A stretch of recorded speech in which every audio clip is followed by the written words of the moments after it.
We are in the midst of a crucial few weeks in the future of Gaelic football.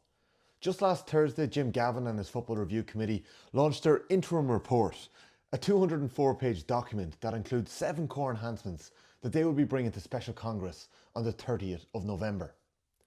7 changes that could alter the way that Gaelic football is played.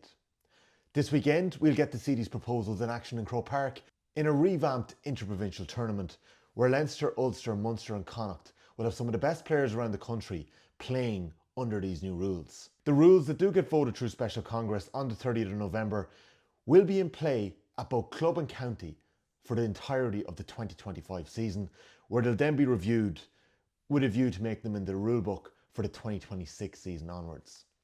This Football Review Committee have been tasked with fixing Gaelic football. Let's bring you through their proposed rule enhancements. Rule 1 is a 1v1 contest to restart the game at the beginning of each half. This one is straightforward and it's one that creates a high fielding contest to kickstart the game rather than the current unsightly mini brawl that we get nowadays, where players often aren't even going for the ball and fouls aren't being called at the beginning of every match. Rule 2 is the solo and go, and this one has had a huge effect on the games to date.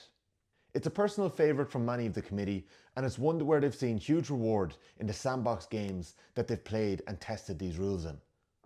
It essentially allows a foul player to immediately resume the play with a solo and go if he wishes, which quickens up attacks and disincentivises cynical fouls. Rule 3 is potentially the most radical and possibly the most revolutionary of the proposed rules.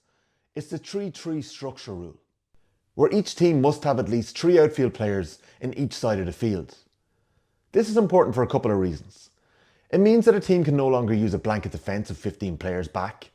They can have now, at most, 11 outfield players plus their goalkeeper defending.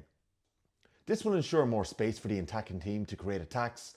It should reduce the endless recycling of possession and the constant lateral play that has infected the game at all levels, and will also promote more 1v1 contests. A new halfway line will be added to the field, and this will assist with the implementation of this rule, but the hope is that it will become self-policed like it is in other sports where something of this effect is used. Rule 4 is another big change, but it's one that could have a potentially really important impact. It's the new scoring arc and system. There will now be a new 40-metre scoring arc on the field and a 1-2-4 scoring system, where points kicked outside of this arc will be worth 2 points. Points kicked inside the arc and inside the 20-metre line will still be worth 1, but a goal will now be worth 4 points. This will encourage and reward the skill of long-range shooting, and also poses a team that are set up defensively questions when they face an attack.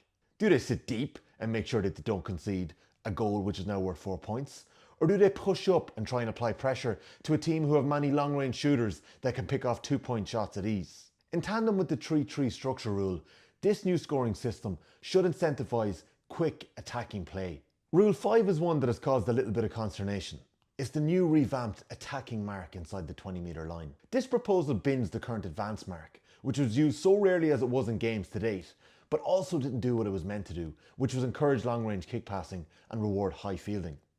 This new advance mark certainly could do that. The kick must be from at least 45 metres and can only be claimed with a catch inside the 20-metre line. Once they catch the ball, the attacker will know that they have an immediate advantage and an incentive to go for a 4-point goal. If they fail to score, they will now have a free from the 20-metre line as a reward for the mark that was claimed. This is a rule that's been seen to be overly punitive on defenders, but the Football Review Committee maintain that it could create incredible moments and brilliant plays in games. Rule 6 is that kickouts must now go beyond the 40-metre arc, but secondly, players are allowed to be inside 20 metres before the kickout is taken. This will speed up a keeper's ability to restart the game, and it should also encourage more contests, as it will be more difficult to dink one short to a corner back. Rule 7 is essentially that there can be no back pass to a goalkeeper. A goalkeeper will be allowed to receive the ball in his own square or beyond the halfway line. Again, this removes the ability to back pass to a keeper when you're in the midst of keeping possession. It also allows the innovation of a goalkeeper to still add to attacking play, if they're good enough to do so beyond the halfway line.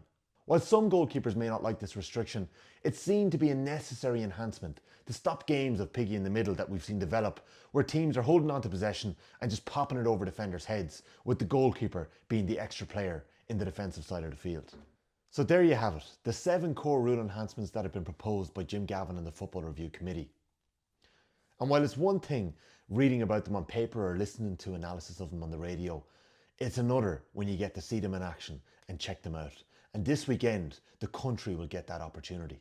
Later this week, on Friday evening and Saturday afternoon, the country will get the chance to see the potential of this new version of Gaelic football when a revamped interprovincial competition takes place. It's going to be televised on TG4 on Friday night and on RTE on Saturday, and the games are open to the public in Croke Park. And while nothing can recreate the white heat of a championship battle, this weekend in Croke Park we will get a glimpse at just what the future of Gaelic football may look like in 2025 and beyond.